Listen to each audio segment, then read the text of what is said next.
We are. We're going to keep laughing. So, Kim shared a little bit about me, and I am certainly not the last word or even the first word on the subject of she had a husband in the camp.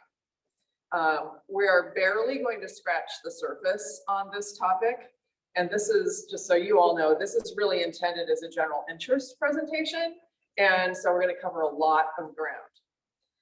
First, I want to say I'm really indebted to the many mentors who have helped me over the years.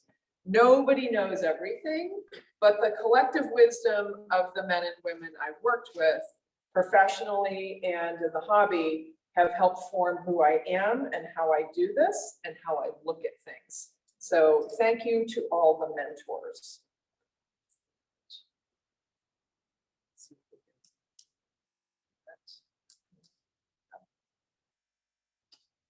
I am not a technology guru. A little bit about me. I define myself as a progressive reenactor. To most of the progressive reenactors I know, this means creating and maintaining one's impression based on the most up-to-date information and research available from primary sources. That means you also have to change your interpretation when new research comes to light. So to do this responsibly, from time to time, you have to let go of a favorite object or a dearly held truth and cleave to a new one. There's always room for improvement because we're always learning more about the period and its material culture.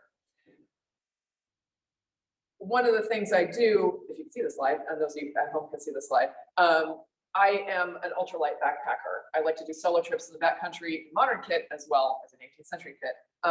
And what I have found is experiencing solo backpacking out in the middle of nowhere when you're a couple of hours at least on trail away from help, it really informs how I also do contemporary 18th century living history, and vice versa. I have found tips and tricks for 18th century life that I use in modern backpacking, and modern backpacking tips I use for 18th century, like, socks work really well as mittens. And if you wrap your cheese in vinegar soaked cheesecloth, it won't melt. It won't, well, it'll melt, but it won't mold. I flip both of those back.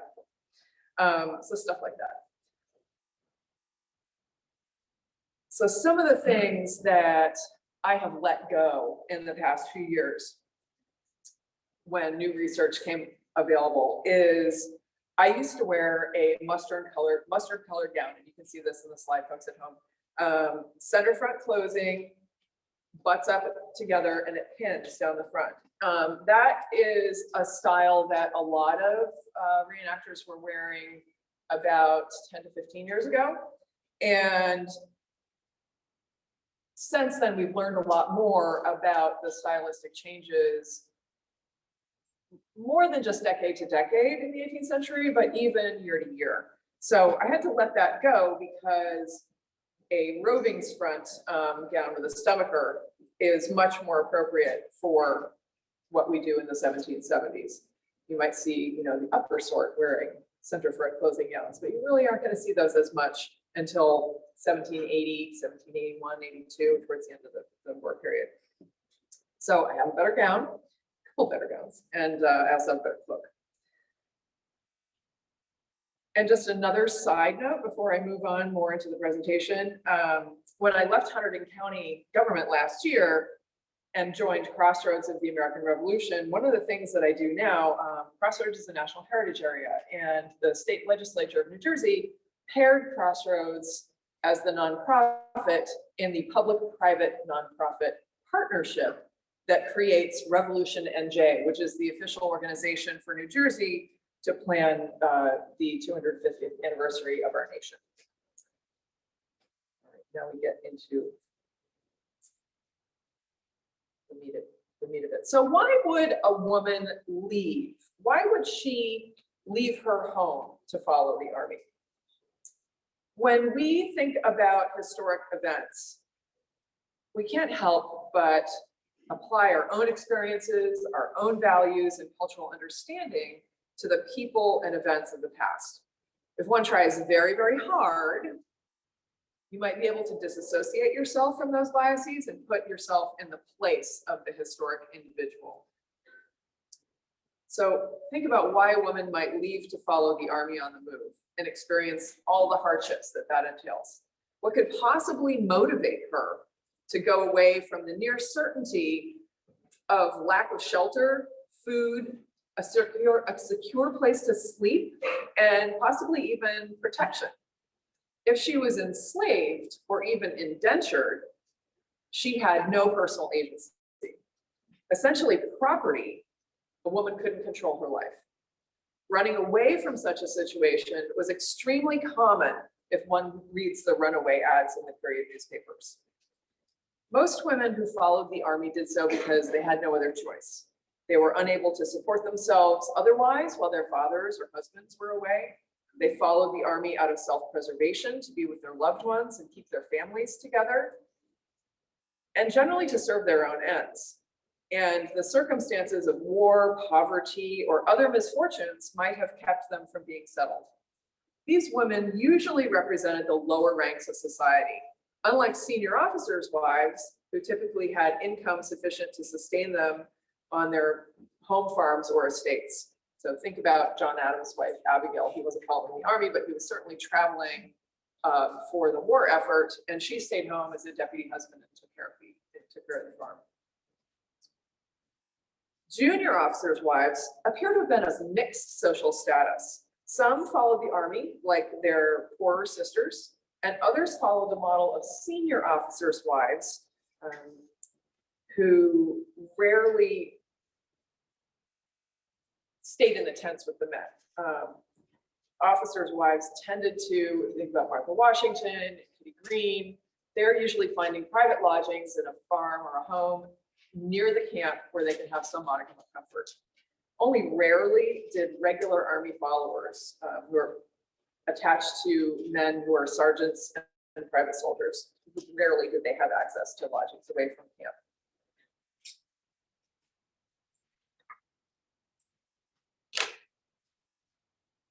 So this slide, keep within compass. This is a, wait, that's the one, I'm so sorry.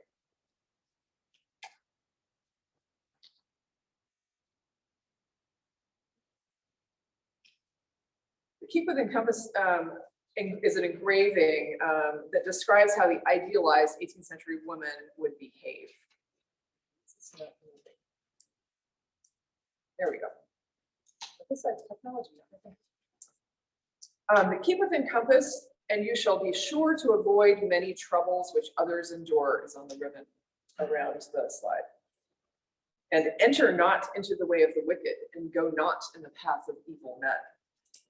This is a satiric engraving, and many sources describe the very visible wives and consorts of high-ranking officers of the British and Continental armies who had access to the private lodgings I just mentioned.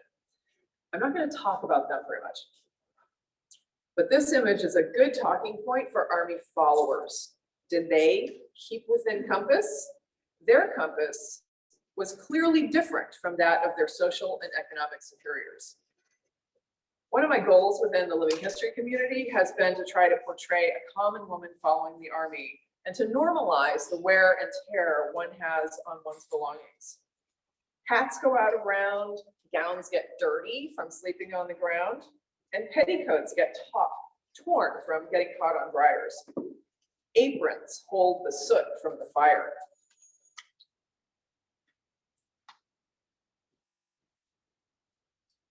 The image showing now is the Women to Follow the Army slide by Thomas Sandby from 1746. So earlier than our period, but it is a great image of a woman with a pack on her back carrying a young child, and her clothes are clearly not the best fashion.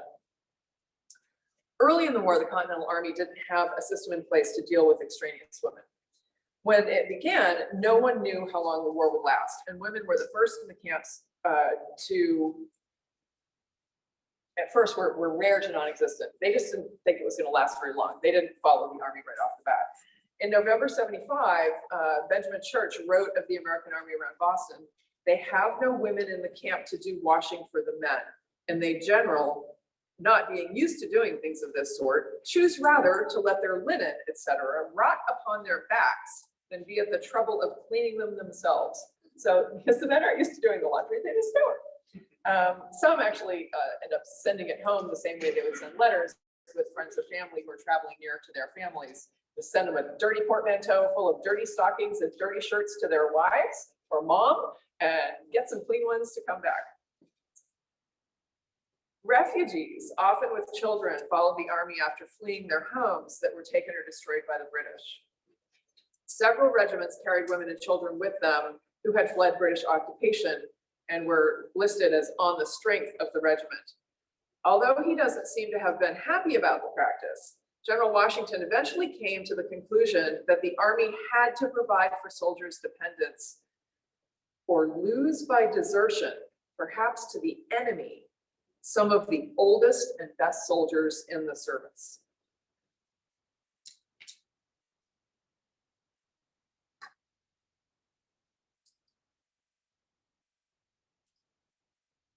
In August 1777, after troops marched through Philadelphia, general orders were issued to limit the number of female followers to those absolutely necessary and such as are actually useful. And the image up now is a Thomas Rowlandson watercolor. It's a picture of a baggage wagon and an ox cart about 1800. General orders almost always state the women to follow the baggage. General orders also commonly include orders for the women not to ride on the baggage wagons, like the ones in the image are doing. Yeah, feet are tired.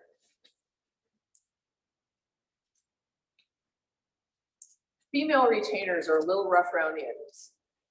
In marked contrast to the restrained bearing of most officers' wives, camp women were a jumble of humanity, as humanity tends to be.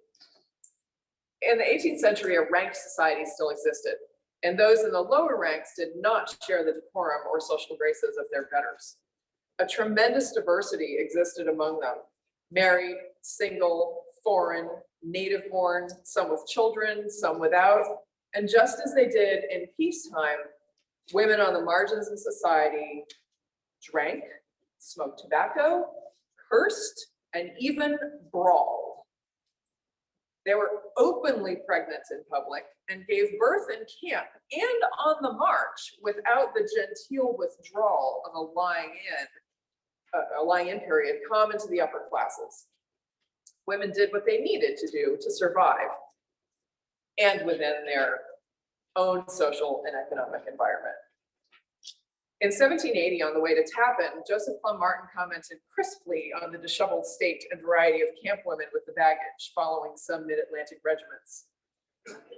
And he says, "Of all specimens of human beings, this group capped the whole. A caravan of wild beasts could bear no comparison with it. Their dialects included, as he describes, the Irish and Scotch brogue, murdered English, flat insipid Dutch, and were as confused as their bodily appearance was odd and disgusting." And that's a famous quote, but you really get the idea of, whoa. And the images I'm showing on this slide is by Paul Sandby of London street criers. And we have to stretch a little bit when we look at how to interpret American Army followers, because there really aren't very many images that were taken in the period. So we have to draw from English sources and some European sources to get an idea of what common people looked like on the streets. So these are of Paul Sandby, and I urge you to look these up because they're fascinating. They're from his Cries of London series. And there's great working class clothing and material culture details in these images. You can look at shoes, the width and length of skirts, aprons, petticoats, beat up hats, cut down and looped up gown skirts, and everything these women are carrying. So it's really, you really get an idea of the breadth of humanity, not cleaned up for Hollywood consumption. The next image is of a soldier's wife, and this is one of the ones from the continent. This is by Daniel Chadwiecki, who was working from his life dates are 1726 to 1801, and it's a Prussian heritage image archive. And it's called The Soldier's Wife Begging. But she really fits Joseph Plum Martin's description, which is why I like to use it. She is so destitute. She's wearing old, probably discarded uniform clothing, which has been distributed to the followers. A man's hat and a man's coat. She's wearing a woman's cap under the hat, but her hair is tucked up underneath. And this is what you're going to look like after you've been sleeping rough outside for the first, couple of weeks. There's not a lot what you see represented in the movies or on cable or regular network TV. And I confess I'm not up to speed on Outlander. I have the first couple of seasons on DVD. We don't stream at our house. It's just too slow where I live. But I've seen a couple of the trailers for the new ones, and I'm betting from what I've seen online that Claire, Brianna, and others following the Army, the Continental Army, are wearing their hair down, blowing interestingly in the breeze. We all know Claire does not like to wear her hair up. But yeah, Hollywood's depictions are always a little challenging. So how do we find the stories of these women that we know were there following the Army? This slide, Finding Women's Stories, is one of the few images of women in Washington's Army. And this is a detail of a panorama of Verplancks Point by Pierre-Charles L'Enfant from 1782. It's in the collection of the Museum of the American Revolution. They did a fabulous exhibit on it, I think in 2018, but they have a great book on it as well. So as I mentioned earlier, in the 18th century, women are essentially property. Their fathers, their husbands, and their masters. And a woman, even a woman of independent means, might have had a little bit more agency than some of her sisters, but in the historical record, women's stories are typically harder to trace than men's stories. There's subtext. Finding their stories takes more effort. Women today are still referred to as wife of. Think about the recent news story last year, I think it was, when Tabitha King made a joint donation together with her husband, Stephen King, to a well-known historical society, who in their news release referred to her as Stephen King and his wife. Not Stephen and Tabitha King, Stephen King and his wife. And that just, the stories we find are often fractured and incomplete. Like novelists, we need to do a little reading between the lines to conjecture and to wonder and to fall down rabbit hole. But the stories that tell us the way popular media presents women in the period are not terribly accurate. Lots of the hair. You didn't hear about the hair. That's a thing with me. Just like the hair is always down. I don't know what that is about. The only known image of an American follower is in the watercolor that I have here, the L'Enfant watercolor. Their woman is sitting, apparently serving the contents of a tin kettle to the soldiers gathered around her. And that's the only one we know of. Lots of verbal descriptions. That's the only one. The next slide, she had a husband in the camp. This is what I named my talk for. This is a runaway ad for a woman called Sarah Craig, and it appears in the Pennsylvania Gazette on 18 September 1776. The quote is also used in Don Hagest's work, which was originally published as Wench's Wives and Servant Girls, a selection of advertisements for female runaways in American newspapers. It was re-released as Wives, Women, and Servant Girls. So Sarah Craig, an English servant maid, was advertised by Abraham Wentz. You might be familiar with Wentz Homestead.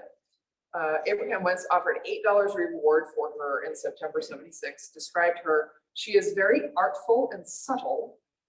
In order to get a pass more easily, she told that she had a husband in the camp at New York, who she wanted very much to see.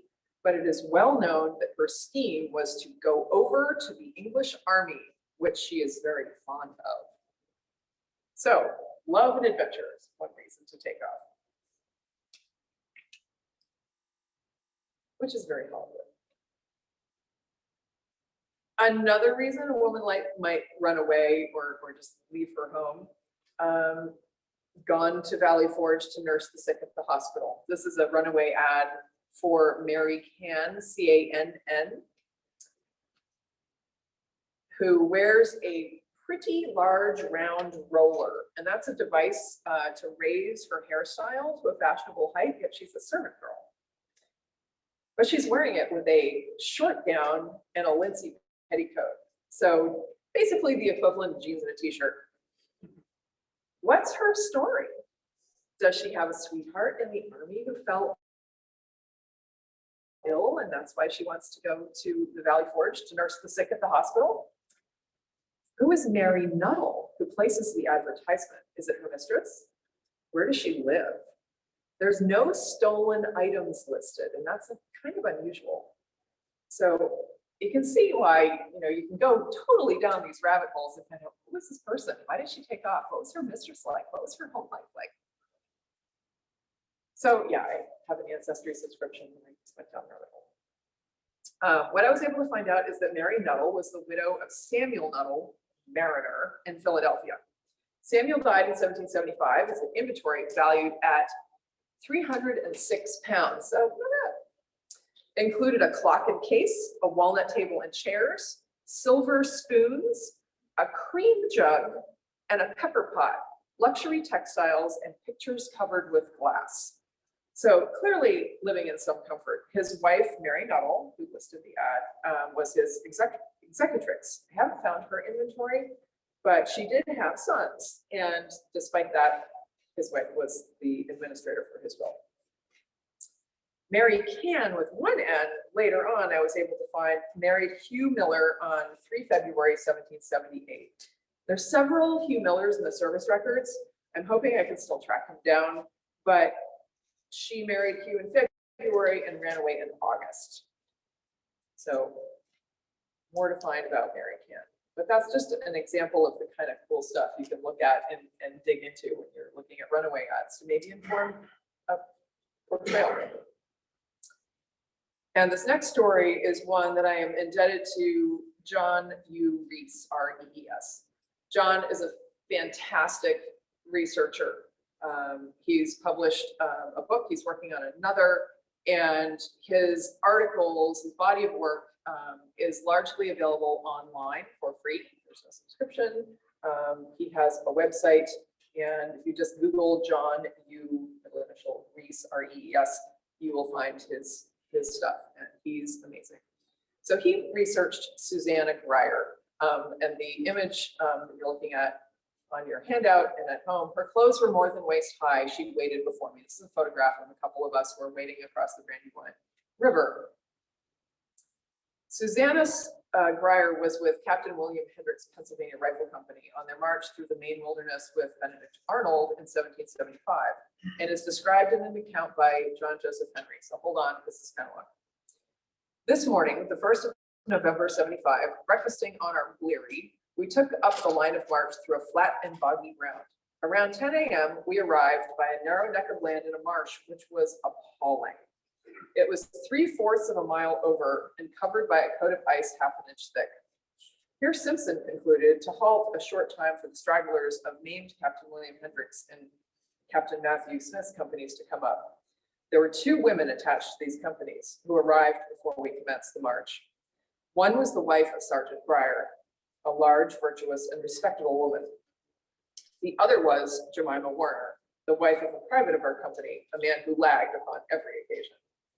These women being arrived, it was presumed that all our party were up. We were on the point of entering the marsh when someone cried out, "Warner is not here." Another said he had sat down sick under a tree a few miles back. His wife, begging us to wait a short time, with tears of affection in her eyes, ran back to her husband. We tarried an hour. They came not. Entering the pond, Simpson foremost, and trekking the ice and breaking the ice here and there with the butts of our guns and feet, as occasion required, we were soon waist deep in the mud and water. As generally is the case with youths, it came to my mind that a better path might be found than of the more elderly guide. Attempting this, and a trice the water cooling my armpits made me gladly return to the file. Now Mrs. Grier had got before me. My mind was humbled, yet astonished at the exertions of this good woman. Her clothes more than waist high, she waded before me to the firm ground. No one so long as she was known to us dared intimate a disrespectful idea of her. Her husband, who was an excellent soldier, was on duty in Hendrick's boat, which had proceeded to the discharge of the lake with Lieutenant McClellan. So even though she's basically fully naked from the waist down, with her skirts up around her waist, no one made a comment. Clearly respected.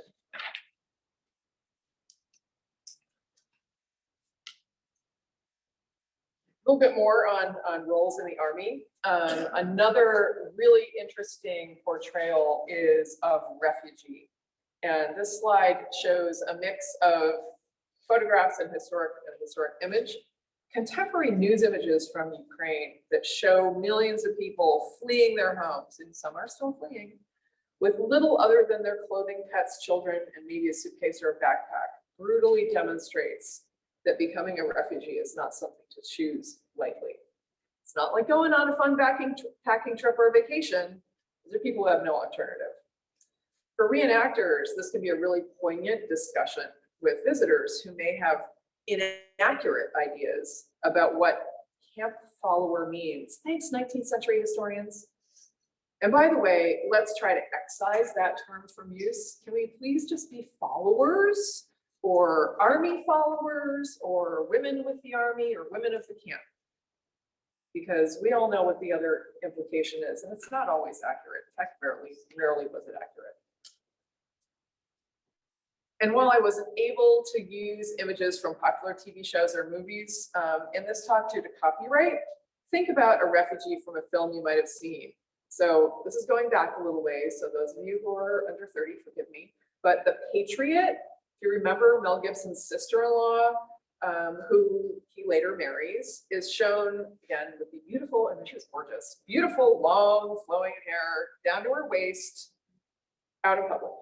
No. Let's just, they can do that. But otherwise, she's like wearing a silk gown. She's clean and tidy. She looks fantastic, but not even remotely practical to be on the march or ready to sleep on the ground or do anything. Another role that women portray today for showing what roles could be done in the 18th century is laundress. This image is another wonderful one from Paul Sandby. It's just a pencil sketch of a girl with a bonnet at work. She's clearly bending over in a laundry tub. Doing laundry for the soldiers is one of the most consistent roles for women followers after that first period of when guys just didn't bother. More female followers found paid work as washerwomen than as cooks, and mentioned frequently in orderly books and letters. Commanders described their circumstances when they hired and tried to regulate these women. In June 1776, Captain Joseph Bloomfield delivered a return to his colonel that included 3 washerwomen among the 72 soldiers and 2 officers in his company. Prices per piece were often set by a commanding officer. This logical approach allowed the women to be compensated for this heavy, hard work and provided clean linen for the men. In an age when personal cleanliness was more about changing one's linen often to absorb the oils next to your skin rather than full immersion bathing, access to clean shirts and stockings was really important for the overall health of the Army. From West Point in June 1780, the following prices to be paid for washing to the women who draw provisions with their respective companies. For a shirt, 2 shillings. Woolen breeches, vest, and overalls, 2 shillings each. Linen vest and breeches, 1 shilling each. Linen overalls, which is a long, tightly fitted pair of pants, goes slightly over the foot, 1 shilling and 6 pence each. Stock, stockings, and handkerchief, 6 pence each. The women to wash for the companies will observe these regulations. So, price fixing.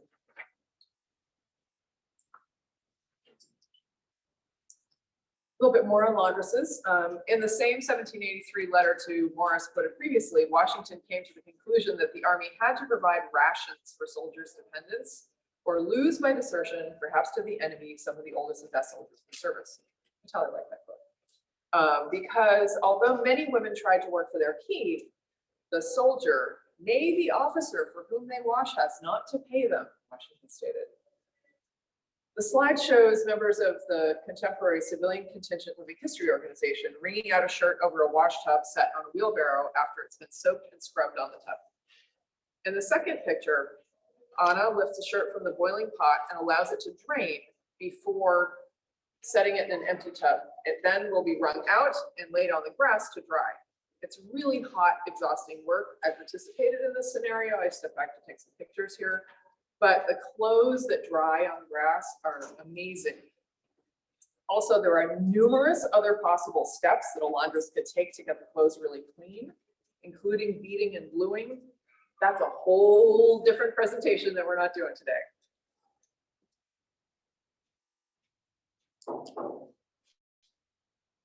More laundry, more sandby, images of laundry hanging on a line between tents and a line that's strung or over across the top of the tents. You really get a sense of the scale of things in this image. A laundry bench, there's a large dovetail chest, a chair with a small wash tub or a dishpan that they're using for laundry as well, a lidded kettle. Somebody's also knit combing a child's head. So all these little scenarios that have the possibility to be interpreted as we portray what life was like in the Army. The two visible wash tubs in this image, both are big staved wooden ones made by a cooper. And the clothesline is clearly just set up for that purpose. It's not like the clotheslines we have today. Those of you who still have clotheslines. After the laundry happens and the clothes are dry, ironing. And another great sandby image, more material culture. So you're traveling, you don't have an ironing board, you have a lot of earth. Find a good grassy spot, lay your blanket down, and you can heat your irons on the fire next to your level spot and iron right on the ground. So this is the kind of thing that people who are doing 18th century portrayals look at to try to find a little bit more detail about how things are accomplished in camp. But to do our research really well, you need to look at multiple sources to provide a complete picture as possible. So images, art, which is subjective, original surviving objects, and also, as I've read several of them, descriptions of objects in newspaper advertisements, whether they're runaway ads, merchant ads, description of stolen goods. You can also look at probate inventories, account books describing purchases, and in letters, novels, and prose. So the detail of this image is in the next slide, showing some women ironing on a blanket. Fantastic stuff. And also you can see the two little boys carrying a kettle over a pole. One's carrying a cast iron water kettle with a tilter. That's a pretty high-end water kettle. So I'm thinking it's probably belongs to an officer's. Again, Sammy's drawings are amazing. If you're really interested in this period, I highly suggest you look them up. Another role that women performed in the Army was selling to the camp. And this image is a couple of London street sellers again. You get a real sense of the clothing, warm, and how it can be looped up to serve different functions and to get out of your way. Typically, women selling to the camp were selling small food items, small items, needles, pins, thread, stockings. You know, a lot of times they're coming from the nearby community, coming into camp to make a little bit of money, hopefully hard cash. The British had hard cash, Americans not so much. And Todd Braysted's fantastic book, Grand Forage 1778, The Battleground Around New York City. He describes the forage wars that were happening in Bergen County, back and forth across the county, and how local citizens seized the opportunity to make money from the British soldiers whenever it presented. And then also changing their loyalties as they needed to keep their families safe. As I mentioned a minute ago, just beware of just only using portraiture or genre paintings as the only evidence for an article of clothing or the manner in which it's worn. Find more sources. Portraiture in the period usually employed some symbolic codes that we're not as familiar with to convey specific information about a subject, and they can't be considered strictly representative. Another role is as petty sutler. A way women could earn money to sustain herself was by selling produce. So this required that she seek and receive permission from the army to do so, the commanding officer. Like prices for laundry, sutlers and petty sutlers were governed by the camp's commanding officer. Detailed system of licensing developed in the Continental Army over the course of the war, and it varied widely, commander to commander, location to location, and year to year. There's been a lot of research on this. Again, this could be a whole separate presentation and has been by others. I'm not an expert. This is an overview. But typically, a petty sutler was pretty informal. Someone who came in from the local area to sell produce, usually a farmer's wife, got permission and set up a table or a door on a couple of easels. Petty sutlers were not allowed to sell spirits or alcohol. That was only allowed by the grand sutler, who's a much more formal relationship with the army. So living conditions. By the late war, officers routinely included numbers of women along with the troop returns. And a rationing system for dependents was developed to keep them all together.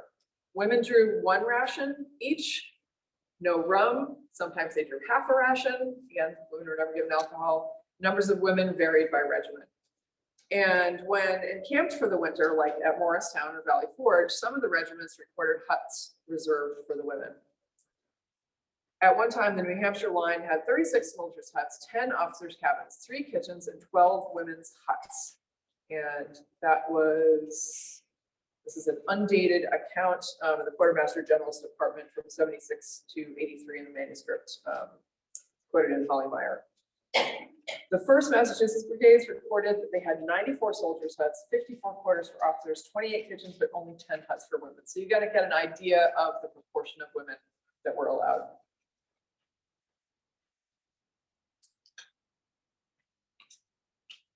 Bark and brush huts were a fairly common, easy way to provide shelter if you did not have a tent. The image on this is living conditions, bark and brush huts.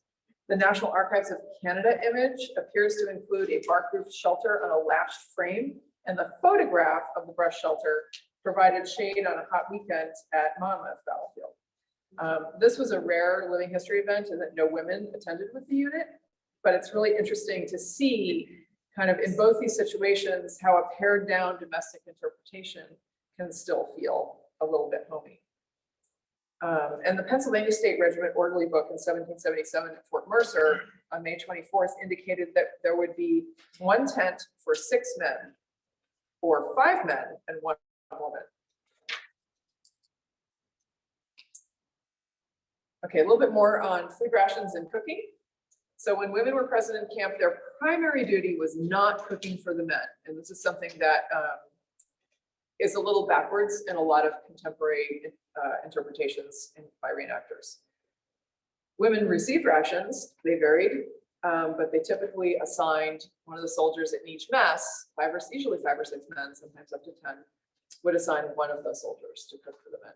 Again, John U. Reese is the accepted authority on soldiers' lives in the American Revolution, and academics use his work all the time.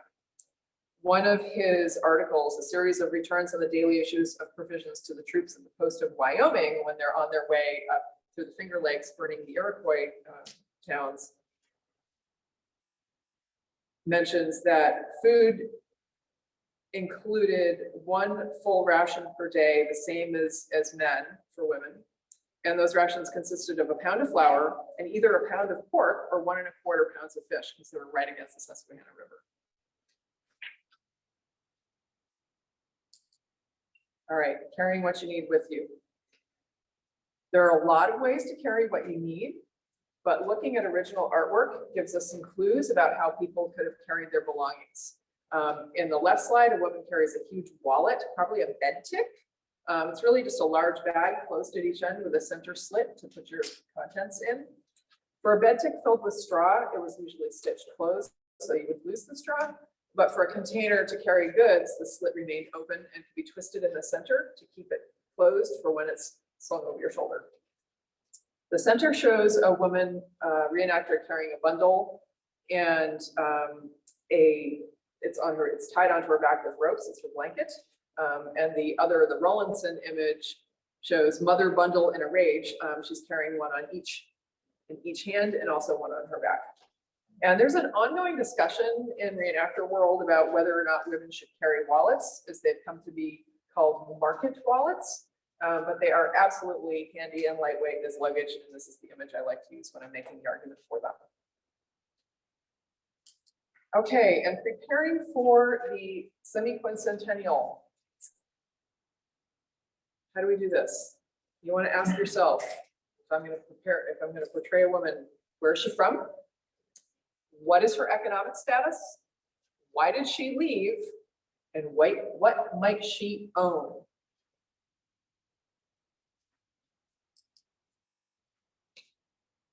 Common portrayals. This is not a popular opinion, but I'm strong on it. Should not wear any modern makeup. Your clothes should be of great fabric, well-finished, hand-finished clothing, well-fitted hand-finished clothing, appropriate accessories, which usually means no earrings, accurate food, but what? Foundation, eyeliner, and mascara? Hang on.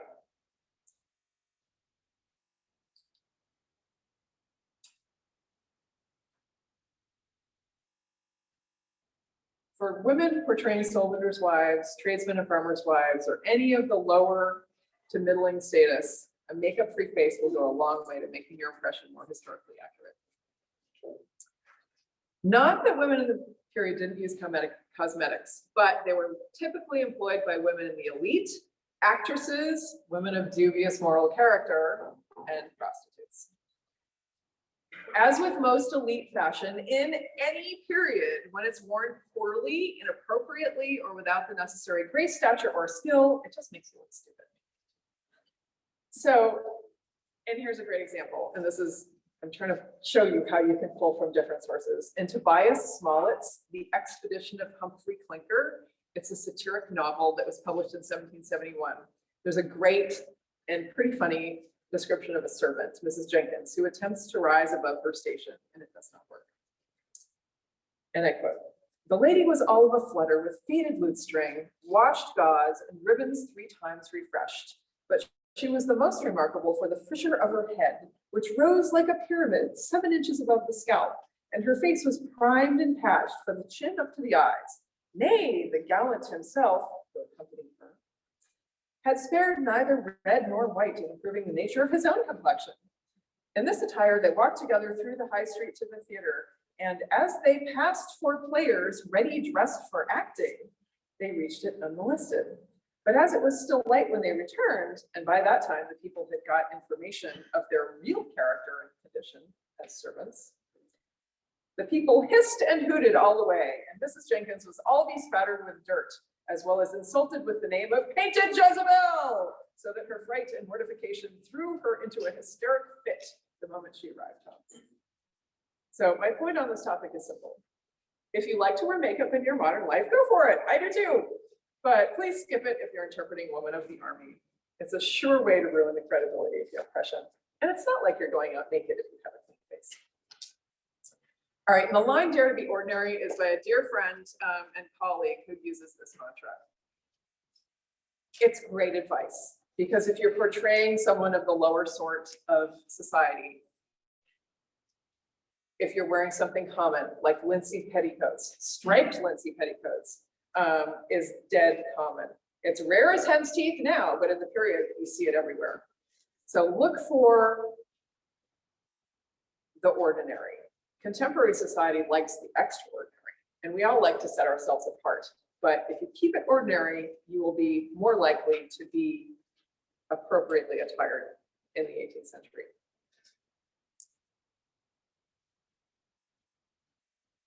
Couple of clothing hints: cut your aprons and petticoats generously. Use the rule of 4 for your petticoats. If your waist is your waist measurement in inches multiplied by 4, so say you have a 30-inch waist times 4, your petticoat's 120 around the bottom. Make your aprons the full width. And if you look at some of the portraiture, you'll see those aprons are coming all the way from pocket slit to pocket slit, from one side to the other, one hip to the other. And in the slide as well, you can see the folks who are wearing, the modern reenactors in the photo are wearing wide, thick, generous pockets. The only thing about your skirts and aprons that should be narrow are your hems and waistbands.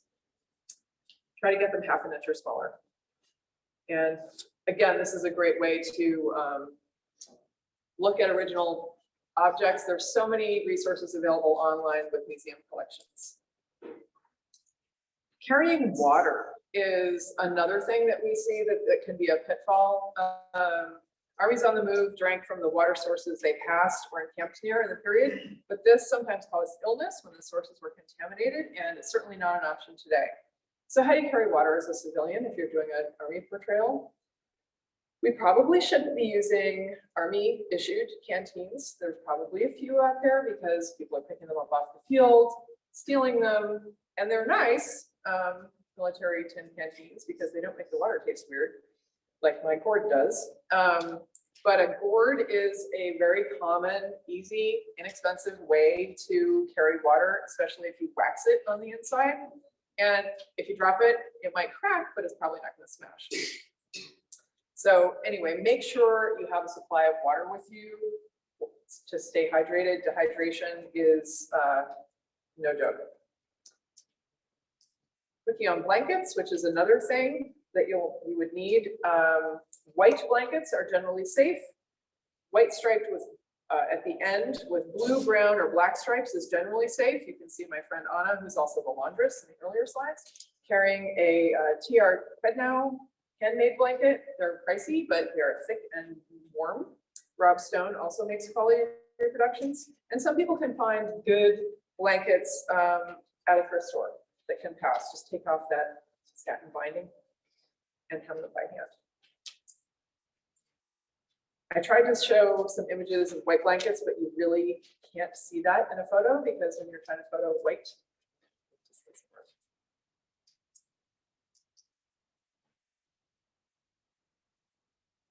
And my last slide, following the army, this is an image of the 240th reenactment of the Battle of Monmouth, a march-in that we planned with my group, the 17th Regiment in America, which is a British unit. Several groups participated, including the Ox team and driver from Howell Living History Farm. And this is just a really neat visual of how you can do a contemporary portrayal with the baggage, the army, the women at the back, catching all the dust. And my last slide is recommended sources. And first I want to thank you all for coming because I know we've tried to do this a couple times. But some of the key sources that I use and almost always start with to help me go down the rabbit hole into Wonderland when I start to do a talk or a project on this, one thing leads to another. Before you know it, you're Googling names from Philadelphia runaway ads and then looking them up in the various people on Ancestry so that you can see which archive you need to access for even more information or which article you need to dive into on John Reese's archive. Thanks, everybody. Thank you so much. And thank all of you for your good humor. You have the PowerPoint presentation you can take home, but I know that some of the text just it might be difficult to read that's on the slides. So this Zoom presentation has been recorded and it's going to be available. Sorry. On the Friends of Washington Crossing Parks YouTube channel, probably within a week or so. So if there's any of the images you want to really get a good look at, I recommend you go to YouTube and you can run through this presentation again and get a closer look. That being said, does anyone have any questions?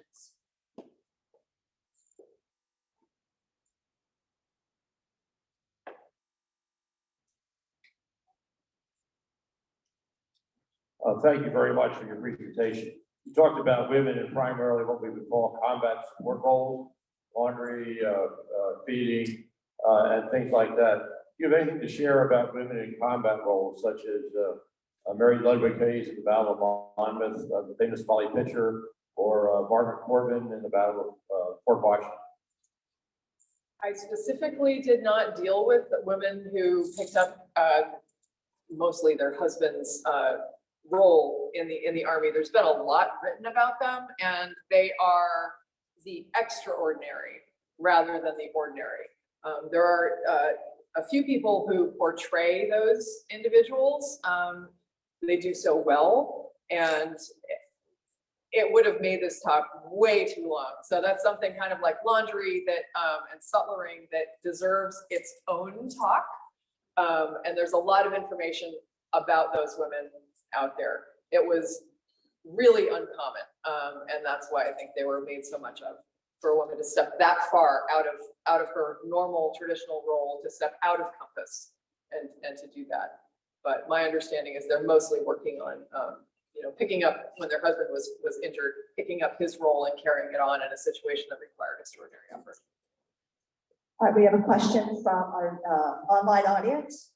What is the reason for the waist of the skirt to be so much longer than the woman's waist? Okay, well, the waist is what it is, but you take your waist measurement and you multiply it by 4, and that's what gives you the bottom circumference of the petticoat. So the waist part would be pleated.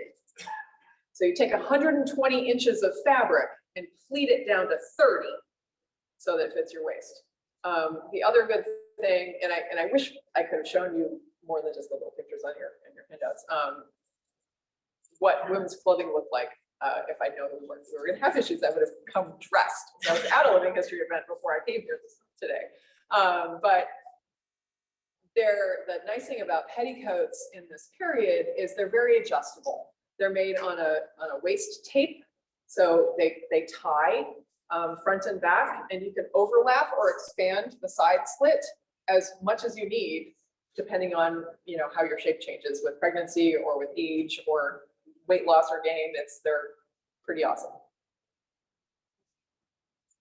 We're reenactors, and my question is, he's obviously militia, but everybody says to me, oh, bring your spinning wheel, spin.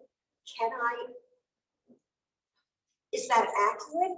Or could I make basketballs? I'm sorry. I have not, I'll just say that I have not seen or read an account of a woman spinning in camp. If you think about it, a spinning wheel, even the small one, is going to be very awkward, and you're already carrying everything you need on your back.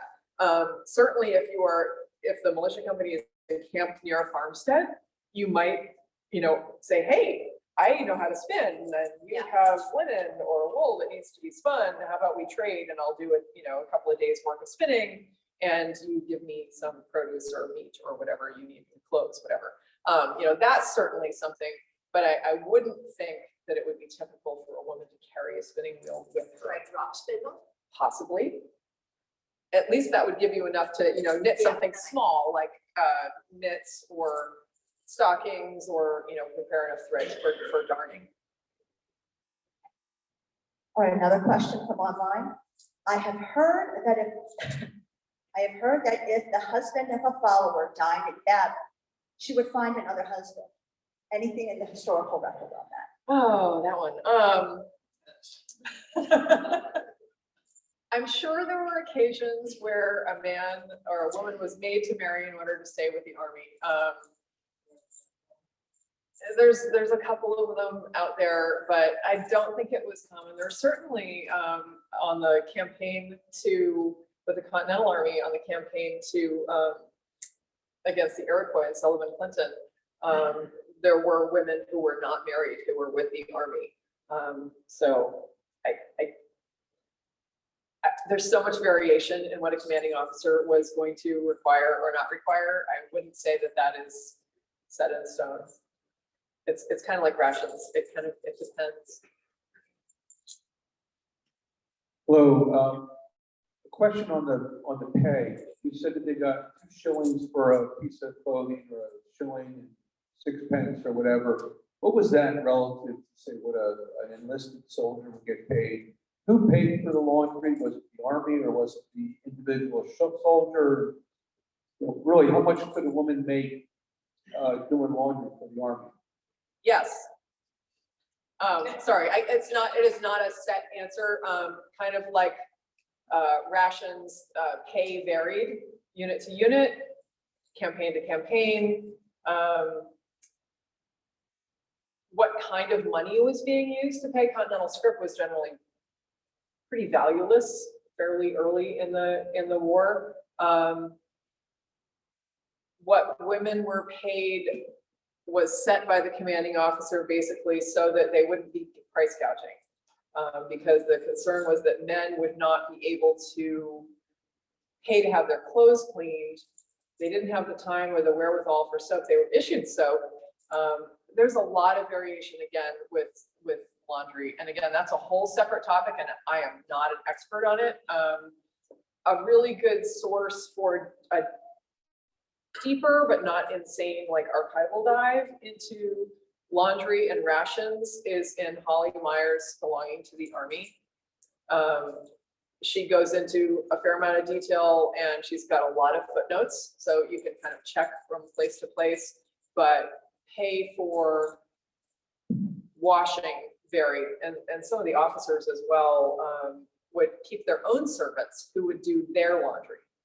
So it was really just a means, controlling the prices per piece is just a means for keeping them steady so that everybody gets their clothes cleaned.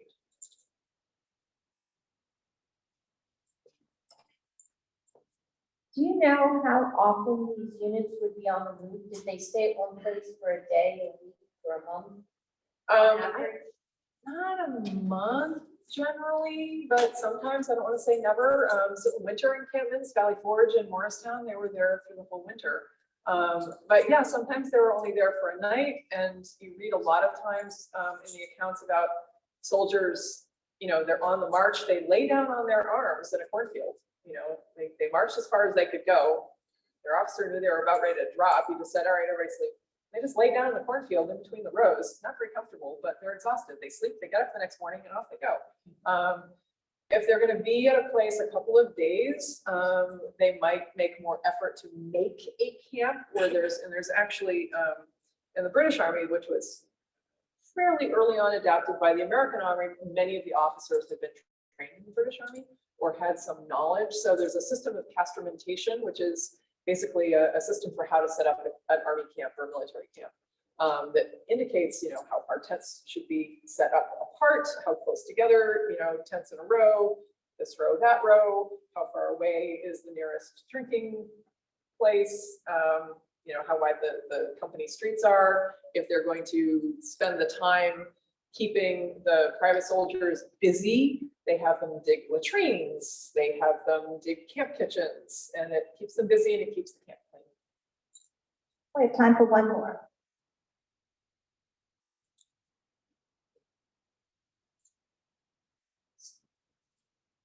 It's a really good question. You mentioned you do historical backpacking, which sounds really cool. Do you have YouTube videos of that? I don't. You know what anyone does? I'd love to see it. No, it's I don't do that as much anymore. I used to do it more often. I'm in my 50s now, and it's painful to do historical backpacking in flat leather shoes. I like my oboes boots and my company pack.